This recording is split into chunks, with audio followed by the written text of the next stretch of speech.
Okay, everyone, we're back for round 2 here, I guess you could say. If you watched the last video there, I guess you could say a little bit disappointing. We tried to start the tractor.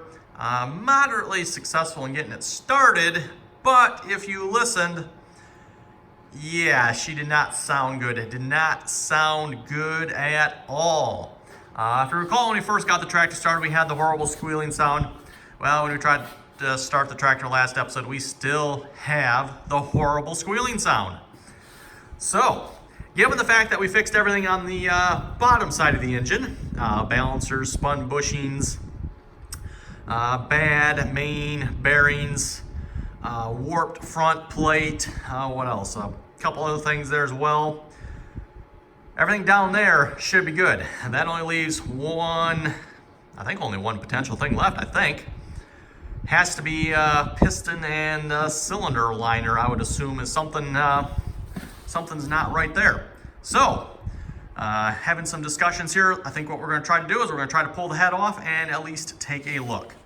I'm not sure what we're going to do if we find anything, because at this point we really don't want to spend a whole lot more money on this tractor, but at the very least we're going to try to pull the head off here and take a look and see what there is to see.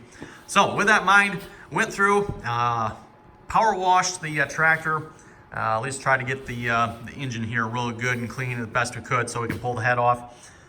We should have probably done that really right away, just because the whole front side here was like filthy too. Working in that was just no fun. Definitely took a lot of work to try to keep everything clean as we put it back together. So kind of rectifying that mistake here and trying to make it clean right away, at least the best we could anyway with the pressure washer. You know, it's cold outside. Yeah, I know you folks can't see it, but you can see my breath here as I'm recording this. It wasn't too bad out today. It was about 40 degrees outside, so it's like, okay, quick, let's pull the tractor outside. The sun was shining. Pulled the tractor outside, pressure washed it, pulled it back inside here. Got the heat going, got the ceiling fan going as well. Try to dry this tractor back off here. So yeah, I'm gonna try to get up under there a little bit. You can see some green there now instead. It used to just be black, but you can still see under there. I didn't, like I said, it was cold outside. Made it a quick job, and we can always come back later, and that's another time. So anyway, everyone, I guess we're gonna set the camera up here. Oh, that exhaust manifold does not look like it's gonna be any fun to get off, but set the camera up here and we'll start tearing into this thing again. I've already had the valve cover off, so I kind of know what's under there. That shouldn't be too bad, but yeah, fun.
Okay, and with that, everyone, we got the head off. Actually didn't go too bad. Took us, what, maybe a good 45 minutes or so to get it all taken off there.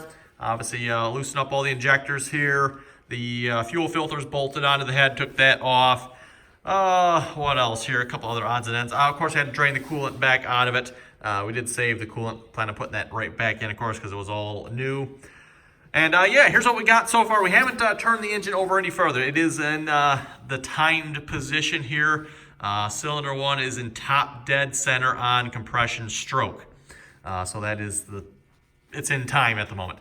So anyway, 1 and 4 are all the way up here. And then of course 2 and 3 are all the way down. And you know, if you look at the, obviously I haven't looked at 1 and 4 yet, but if you look at cylinders 2 and 3 here, they really don't look that bad. It's not, definitely for the sound that this thing is making, it doesn't look, I'm not seeing the source of the sound here. Let's put it that way. I am seeing some discoloration on the side wall there.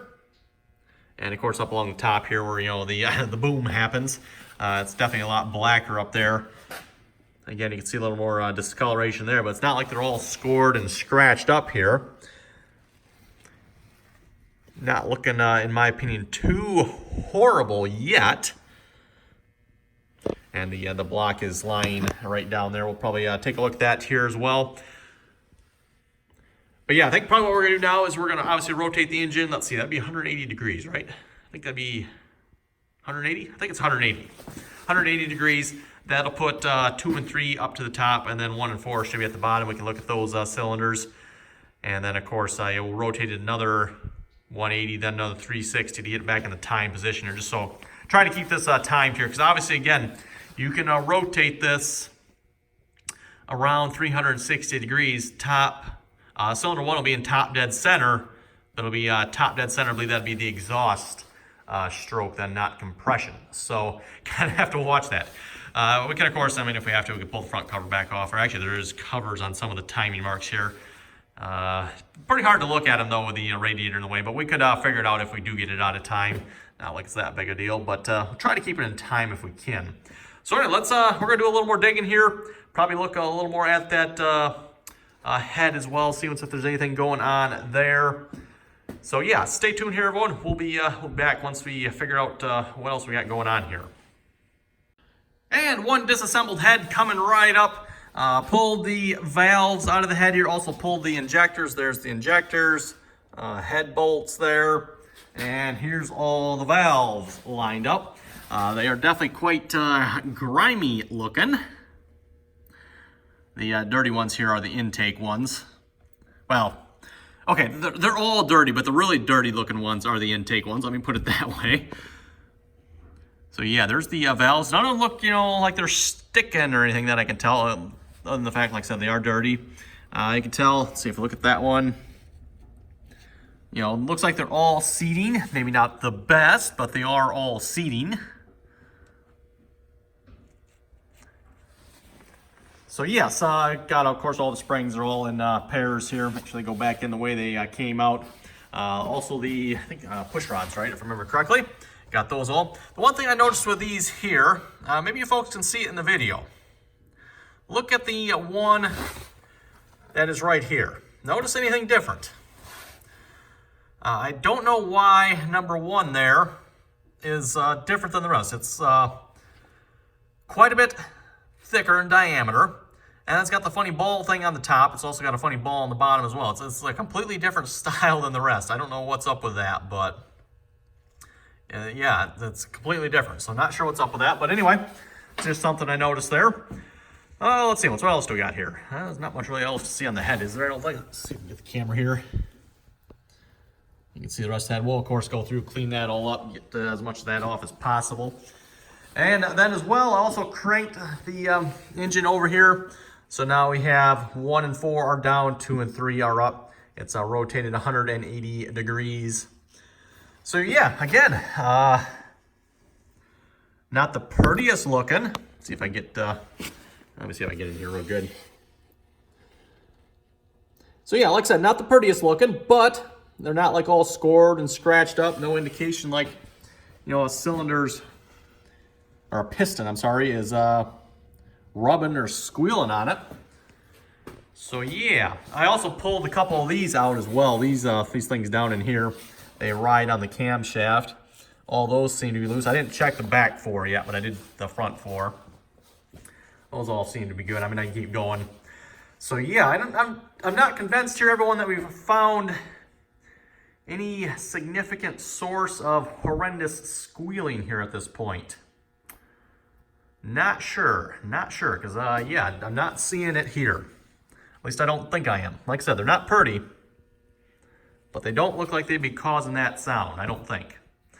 So anyway, everyone, that's gonna wrap it up for the video for now here. Probably off camera here, we're just gonna go through this, clean this up. Lots of probably brake cleaner and engine cleaner and who knows what not else. Get these all cleaned and polished up and pretty looking again. And yeah, not sure what we're gonna do for finding this squealing sound. Probably what I'll do, maybe, we could probably crank the engine over at this point, see if it makes the sound without the head on. That would be a good idea. And then we might know something. If it's still making the sound without the head on, I don't think the pistons would squeal without the head on. So, I mean, there is one other thing in here yet. It's down in there that we have not looked at yet. There's always that potential, I guess. But anyway, that'll be a future video. So yeah, you folks have any comments or questions, be sure to leave them below. And till next time, and thanks for watching. For those of you wondering, by the way, this is not the only piece of equipment in the shop here. We have another piece of equipment in here as well. Just real quick here, thought you folks might be curious. We got this is a V6. Cylinders 1, 2, and 3 misfire here, which is this entire side of the motor. We're attempting to diagnose why. We do have spark. You can see we got a fuel pressure tester hooked up at the moment. We got fuel pressure as well. Fuel pressure is good. So I'm not entirely sure what's wrong yet here, but just thought you folks might be wondering why this truck is sitting back here. It is being worked on as well.